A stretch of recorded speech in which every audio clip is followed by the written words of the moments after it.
guys, welcome to my channel.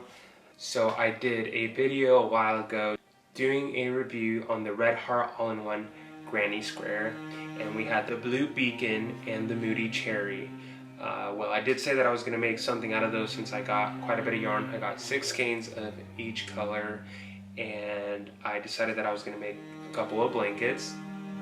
This one in particular is going to be going to my foster son, and I only have 2 skeins left, so let me show you guys what I got done so far, and then we can go on from there. I kind of just have been crocheting these granny squares as I go because I know that it was going to take a bit of time, but his birthday is coming up in May and I want to make sure that I finish this blanket, so I'm going to be speeding through this process.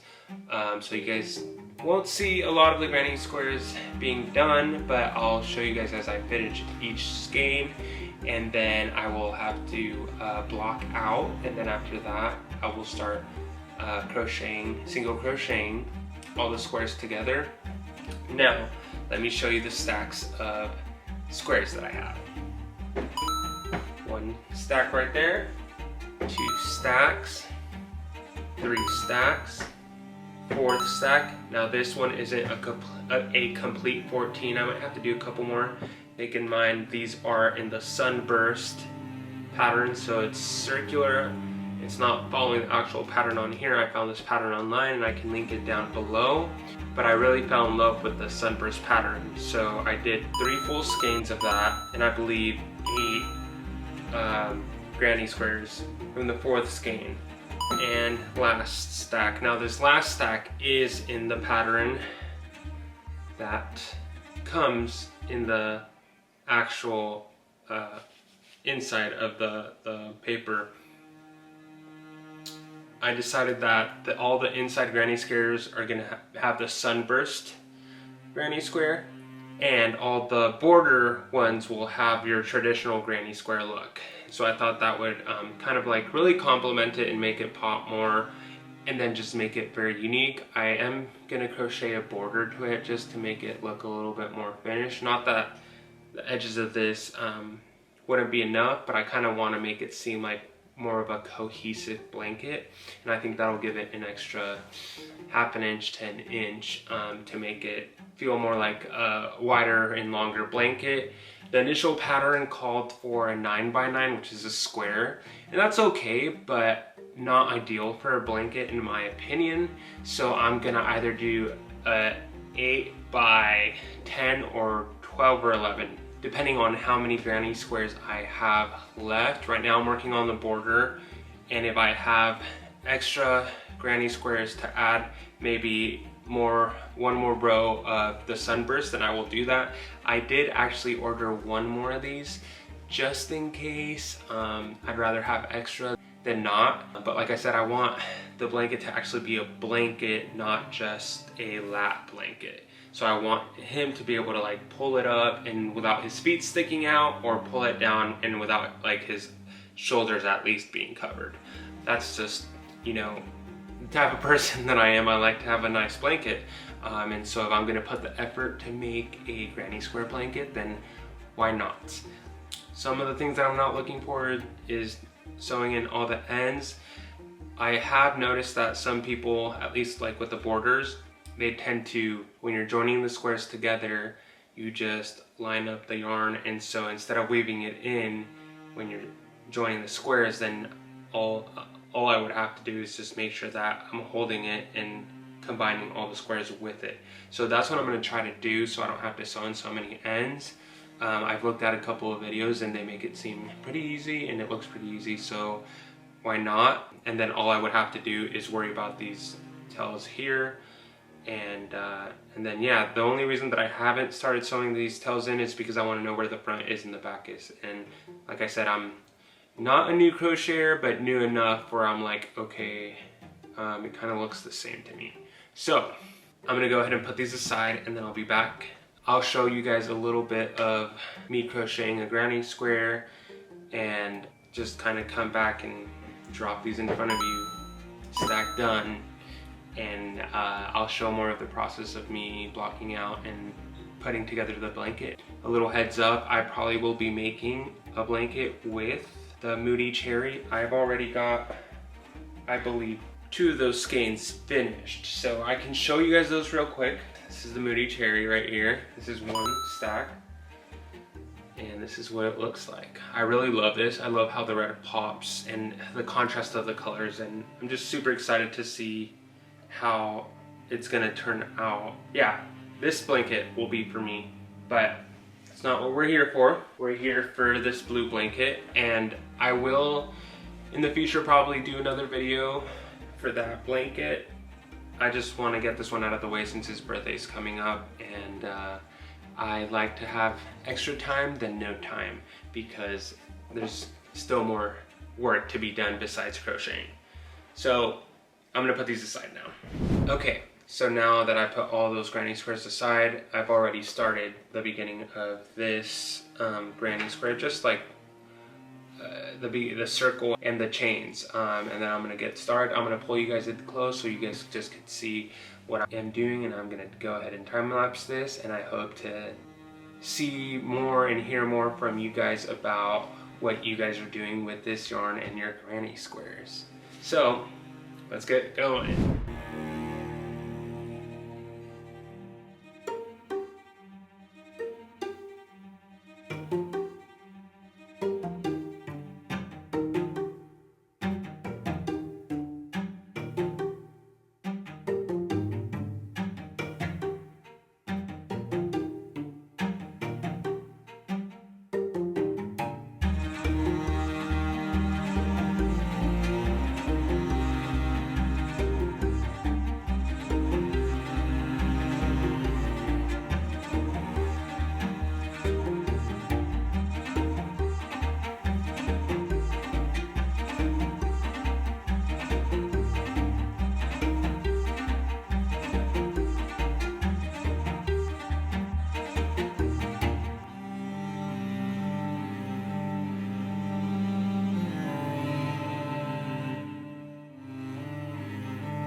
Hey guys, so I just finished another skein of the Red Heart All-in-One Granny Square, and I am on the last skein. I did order one more just in case, because you could never be too cautious. Worst case scenario, I'll just use that for another project at some other point. But let's go ahead and add these to the blanket. I have it laid down on my floor, so I'm gonna change the position of the camera, and then we'll add it to the blanket to see how far we are. All right, so camera. All right guys, so this is what the granny squares look like all on the floor to make the blanket. And this is what we have next. Let's go ahead and add these. All right, so this is what it looks like with all the squares laid out. This would be an 8 by 10, but if I do that last row at the top with sunburst and then add another row, it would be an 8 by 11, which I think I might do, but I might do an 8 by 12 since I'm gonna have that extra skein.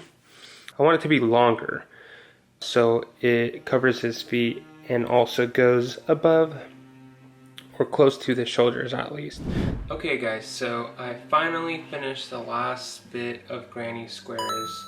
I decided that I'm just going to do an 8 by 11 because I don't want to do an extra 5 granny squares, and plus it would take away from a full skein of 14 granny squares that I would get for the red heart all-in-one granny square, and so I didn't want to take away in case I wanted to make something with those 14 squares.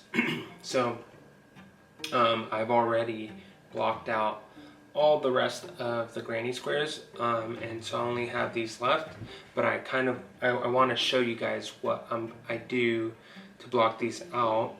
And the way that I set it up so I could have like 4 stacks of granny squares, which help make it a lot faster. So let's get started so I can show you how I block out these granny squares. It's pretty straightforward. I just put my granny square on here, push it through, and for every granny square that I put on, like I don't wait to the end to use the steamer. I do like 20 to 30 seconds of the steamer on it, or less, you know, just to get it going, because I don't want to have to worry about it if it didn't get steamed, right? So I kind of just get nice and close.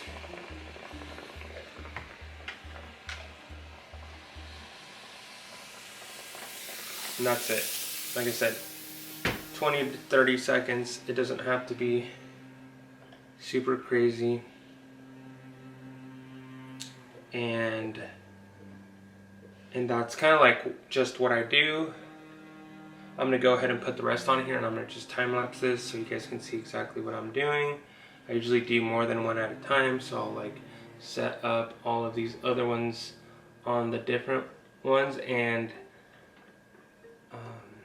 then usually steam 4 and then continue on and so on and so forth. As you can tell, the sunburst ones really need more of a stretching, because I'm having the sunburst pattern match the size of the granny square pattern that you get from the red heart all-in-one.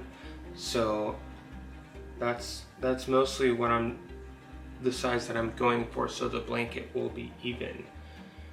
And yeah, so like I said, I'm gonna go ahead and time lapse this so you guys can just see what I'm doing. I'll see you guys back shortly.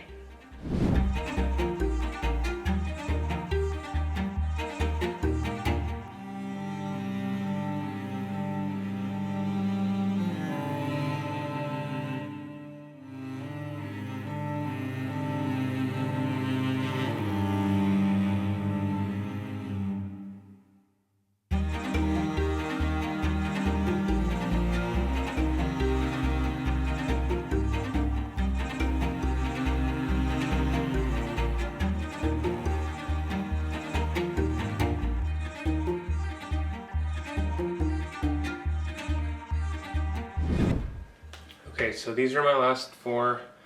As you can tell, I was doing like a little bit of time in between each ones and making sure that they are nice and steamed. Like I said, 20 to 30 seconds. Always make sure to leave a little bit of room in between them. You don't want them stacked on each other, because that won't allow the moisture to dry up. And another thing is, after I am done steaming these, I usually wait about 2 hours just to make sure that they are dried up. Like I said, they're not meant to be soaked, they're just meant to be damp, because since this is like acrylic, it just needs heat to mold and stay and keep its shape. So I'm gonna go ahead and finish this off. Usually for the last one, I do the entire granny square, so I'll go over the top, the side, the front, and the bottom if I can, or as low as I can, because I want to make sure that everything gets nice and steamed so it can hold its shape. And this really does make a difference. If you've never done it before, I would definitely recommend to do it, especially if you want your squares to look like squares. Before, my squares had looked like squares, but not the definition of a square, like I guess like an ideal perfect square, right? So this really helped a lot, and I would definitely recommend it to other people. And it really doesn't take that much time. I usually can fit 5 to 6 granny squares on here, as long as you are very precise with your spacing. Okay, so that is done. I'm gonna let these dry for 2 hours, and then I'm gonna lay out the granny squares on the floor, and I will go ahead and show you guys that when it's ready. And then I have to combine all the squares together. I believe I'm gonna, what is it called? Slip stitch all the squares together and then make a border on the edge. I don't know what border I'm gonna do yet, so while I'm waiting, I might do a little bit of research on that just so I can make the blanket feel more put together. Not that it won't if it doesn't have a border, but I think it would really help unite it all. So I will be back in 2 hours and I'll show you all the squares and the progress that I have. So we'll be back. Okay guys, so this is what it looks like to have all the granny squares laid out on the floor. I did decide to do an 8 by 11, and now I am gonna start putting the squares together. Probably gonna start from the bottom here and then work my way up across this way, and then I will do vertical to finish it off, and then I will also crochet a border just to make it seem a little bit more put together. The squares look closer to the same size, and I think once I put them together it's just gonna work out more, and I might even just steam it one more time just so I can get that extra stretch if I really want. But I'm gonna go ahead and get started. I have a long way to go, and I have about, I want to say like a week and a half before I have to finish this. I'm going to be using the Red Heart Super Saver in black, and that's how I'm going to merge them. So here we go.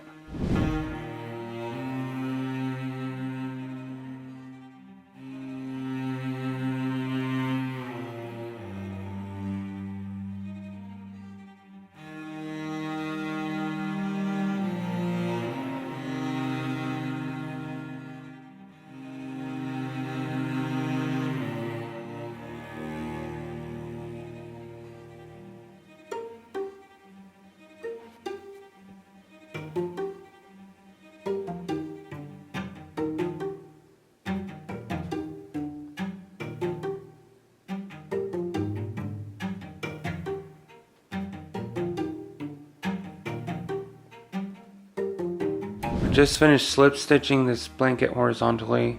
The next thing that I'm going to do is do it vertically, and then after that all I need to do is add a border to it and then sew in all the ends. I'm very close and just need to continue working on it some more. I'll see you guys back when I have the vertical seams all slip stitched.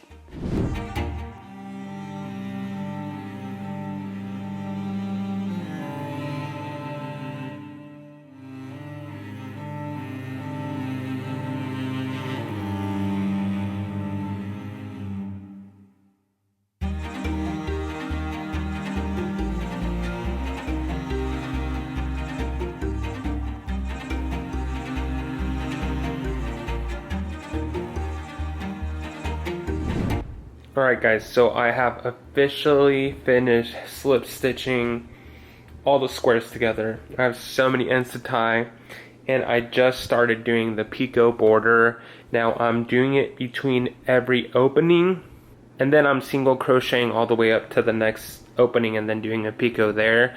I thought that would just look a lot more better and cohesive to how the pattern is with the granny squares. I'm so far really loving it. I have like a couple of days to finish this, and I think I'm going to be able to finish it. So I'm just doing my best to hurry up and finish this border. And then after I finish this border, I can start sewing in all my ends. I'm super stoked to see the final product, and I can't wait to see how it turns out. I need to get back to it, and I'll see you guys back when I have the border ready, and then one more time after I sew in all my ends.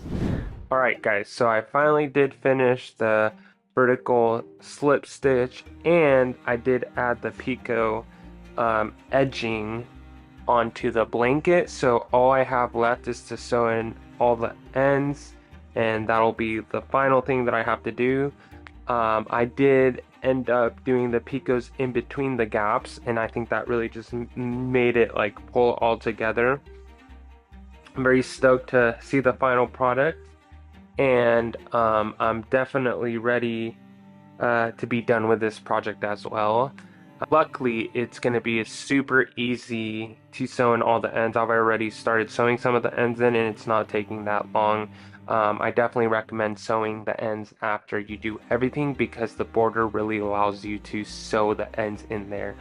So I realized that it was better to sew the ends at the end than actually try to carry over the yarn. It was just taking me longer when I was doing that. So definitely would recommend to do that at the very end, and just make sure that all your ends, or your ends that you need to sew, are on one side. I know I messed up with one or two squares where the center yarn is coming up on this side, but you can't really tell. I'm gonna go ahead and flip it just so you guys can see how much ends I have to sew in. So here we go. Alright, so I don't know if you guys can see all the ends that I need to sew in, but I have quite a bit of ends to sew in. I've already started on the top left, and I'm just gonna work row by row. And yeah, it's really not taking me that long. It's just gonna be a little bit of time to get it all done. So I'll be back once I finish sewing all the ends, and after I block it. I'm just trying to get it done because on Saturday is my foster son's birthday, and I've been really busting my butt to get this done. So I'll see you guys when this is all done. Okay guys, so I've finally finished the blanket. I will show you guys the final product when it's laid out, and I'm actually very happy with the way that this turned out. Yes, it took forever, but I think it was definitely worth it, and I think my son's going to be super excited and very proud of this gift whenever he uses it or shows it off to his friends. The last time we talked, I was sewing in all the ends, and I had finished the picot border. So the sewing the ends actually was probably the fastest part for this whole project. I was quite surprised. I thought it was going to take forever, but it actually worked out really easily. And like I said before, it worked better after I had the all the ribbing done and then sewed all the squares together. I realized that when I was trying to crochet the ends while merging the different squares, it was taking quite a bit longer. So I had decided to stop doing that because it was becoming more of a hassle than a convenience thing, so I won't have to sew in all the ends. It literally took me like almost 3 days of sewing in the ends, but it was only like a couple hours each day. Like, it wasn't like I had to dedicate so much time to sewing in all the ends. So it was kind of just like perfect, and it allowed my hand to rest from the different crocheting. I ended up getting different crochet needles. Since I do the pencil hold, I got some needles that have like a thicker center, so it allows me to really grip it, and it doesn't help that I also have bigger hands. So I still really like this yarn. If it weren't for the Red Heart All-in-One Granny Square, I probably would have never done granny squares. So I mean, I'm excited. I've never had an issue with gauge or missing the mark on it. Now of course, like, you are either slightly a little longer or a little short, and that's just easy to fix. You know, you just backtrack a little bit, go a little tighter or go a little looser. So that wasn't a big issue for me, because as long as I had less ends to sew in, the better it was for me. And I think it would also be harder to hide the ends if it was in the square or the changes of the color, whereas when you're just sewing in the middle, you're just going around, and when you're sewing in the square, you have this whole border to work with. So if I were to rate this between 1 and 10 balls of yarn, I think, after like thinking back through everything, I would give this a 9 for a project. Why? Because you can take like your project anywhere, since it's not like it won't all be attached till the very end. So I took, you know, the yarn everywhere with me, and I would just work on squares. And so that really was convenient, whereas sometimes at knitting, you know, once you get to a certain length, you can't be taking your blanket everywhere, because it's more of a hassle to carry such a big project than it being a convenience. So that's why I think I would give this a higher rating. And I didn't really have much of a problem with this project. It all kind of just came together pretty easily. There's so many videos out there that show you how to connect the squares. I just did a slip stitch with the crochet hook, and that really made things kind of really come together. I also did a picot border, and I did the picot in between the gaps, and then I single stitch or single crocheted all the way across to the next gap, and that's what I did, and I think it actually turned out very well. And actually, one of my friends from the knitting group had recommended me to do that, to keep with the pattern of the gaps and stuff like that. And I was like, oh, I didn't think of that, because I initially was just gonna do a picot like next to each other, and I'm glad I didn't, because it looks so much better. So I am gonna go ahead and show you what the blanket looks like laying down. So that's probably gonna play now, but I'm just gonna keep talking over the video. So I just want to say that if anybody is out there that wants to try this project, or is afraid of the all-in-one granny square red heart yarn, I say give it a try. I know there's a lot of bad reviews about it, but honestly, it's not that bad of a yarn. If you follow the diagram, I don't see how you could go wrong. If you know what it's like to have tension, whether it's tight or loose, then I think you can figure it out. For me, with not being a consistent crocheter, I was able to figure it out within a couple of minutes of using the yarn. And just do what you want to do. Don't do a big project if that's not where your passion is. But don't just not try it because somebody else told you not to try it. So I'm gonna go ahead and end this video. Thank you guys for your support. Please leave a comment down below what you guys thought about this blanket, what projects you guys are making with a red heart all-in-one granny square, and if there are any recommendation or feedback that you guys would give me that could have made my process a lot easier and faster. And if there are any other videos that you guys would like to watch, or any other yarn that you guys would like for me to review, please let me know.